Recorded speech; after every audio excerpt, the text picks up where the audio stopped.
Ashanti, you've done so many projects in your life that felt like they were motivated by social issues or a cause.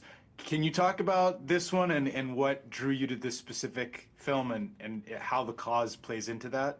Um, I think this is such an incredibly important crisis that we need to focus on and change.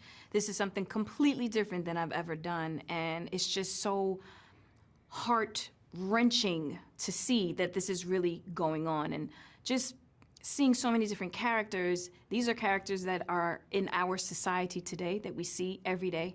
And I just wanted to be a part of it. You know, this could be something that actually changes and helps people. You know what I mean? So I wanted to be a part of it. I think it's awesome. There's awesome people a part of it. The cast is amazing. And I like to be a part of things that are touching and organic. You know what I mean? And again, I think this is something that we can do to create this awareness to make a change and make a difference and save and help lives. Yeah, that's well said.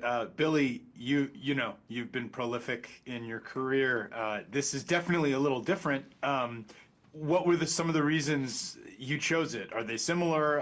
How do you feel about this cause? Is it close to you? Certainly for those of us in Los Angeles, but in major cities around the country, this is something that's really resonates. Yeah, I grew up on Long Island. I lived in New York City for decades. I was on the board and involved with Help for the Homeless, which was founded by Maria Cuomo, Governor Cuomo's daughter, Mario Cuomo's daughter. And I was doing work with them back in the late 80s, early 90s. And it's an issue that's always been very important to me. It's been compounded by fentanyl and by the COVID pandemic. And the numbers, you know, have leveled off, but the numbers spiked dramatically.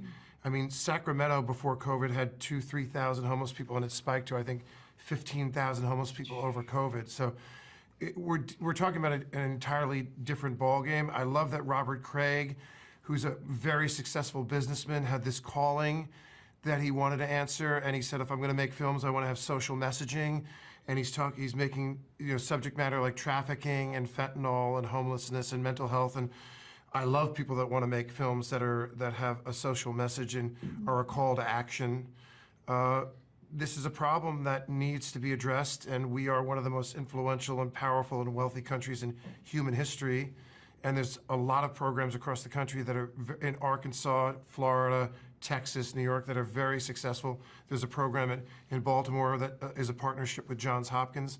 They're having amazing results, and we just have to, what this film does a great job is show the path of a PTSD veteran, someone who ages out of foster care, someone who's having a mental health crisis, someone who's having a drug and alcohol crisis, or someone like my character, who everything's going fine, wife, kids, job, career.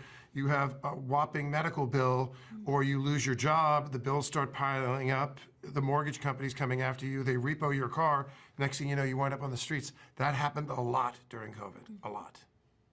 Yeah, those are all great points. I love that both of you, it matters to you both to put your weight behind something that you think is important. We're living in a time where a lot of the people in power don't necessarily seem to, the political power, to follow that. Like there's the motivations and the things going on are troubling, to say the least. So this is a path, right, for creatives, for people who have a way to make movies or business people who care to get behind something that matters to them. Do you think this is something that more people in the industry, folks in the creative arts, can and will do and pick up the mantle to try and use their work to impact the way we see things? I mean, hopefully it does. Hopefully the film does exactly that. It causes people to try to make the change, to put the work in, to figure out what it is that we can do to help, to donate. You know what I mean? Again, we're creating that awareness. We're starting that conversation. And maybe not starting it, but putting it out there now, you know, at this time. We're raising awareness, Exactly. And we're re-educating people on what the numbers are now, what's working, what's not working, what the current statistics are after COVID. It's important for people to understand what's going on now, because the homelessness and mental health crisis in this country now is very different than it was 10 or 15 years ago. So do I think Hollywood's going to, I think it's cyclical. They have a lot of social messaging, but in the end of the day, it's a business, and they have to, Sure. they're, you know, I hope there's more people like, I hope Robert Craig does it again and again, but I hope there are more people like Robert Craig that come in and say, I'm making a commitment to raise awareness and to make this a call to action on these important issues that plague, our society now. So hopefully we'll see what happens, but hopefully Robert Craig has another couple films in store for us and many others like him. When you talk about it could happen to anyone, a lot of people see this problem as like something that's happening outside of themselves that's like inconveniencing them.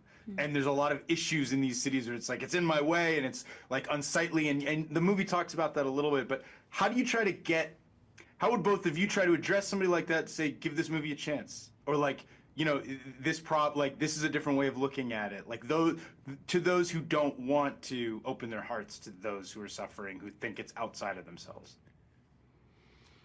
Well, we want to take a shot at this first? You go. I think the movie does exactly that. It opens you up because people are so judgmental. You automatically think, oh, if that person is homeless, they're just lazy. They don't want to work. They're bums. They're on drugs. They want to do that. And it clearly shows that's not how everyone ends up this way. So I think the movie definitely puts that out there on Front Street. It could happen to anyone. Yeah. Yeah, I mean, essentially, you answered the question. There's 1.6 million homeless children. I'm going to ask you a couple questions. There's 1.6 million homeless children in this country. Is it their fault? No. Okay. There are PTSD veterans that are homeless. Is it their fault? No. There are people that had a job and got fired, and they got hit with a $100,000 medical bill, and the bills are piling up. Is it their fault? No. Maybe, maybe not. There's people that have mental health crisis and drug addiction issues. Is it their fault? I mean, we're talking about 98% of the homeless population have fallen into this situation. We have to raise awareness. We have to educate people. We have to be compassionate towards this crisis. America has lots of problems, but this is one that has to be addressed. And one of the ways you can help at home is... Go to noaddressmovie.com and understand that when you purchase your ticket to the film, 50% of the proceeds are donated to these organizations that are directly helping homelessness and fight homelessness. NoAddressMovie.com, and engage in your local community all across the country. Go to the movie, watch the movie, tell your friends to go to the movies. NoAddressMovie.com. 50% of the proceeds go into nonprofits all across the country. I have to wrap, but I want to thank you both for doing the interview, but also for caring about issues like this and putting your effort into things that address these kinds of issues. I appreciate it, and I think the world does. So thank you. Thank you. Have a great rest of your day, too. You too.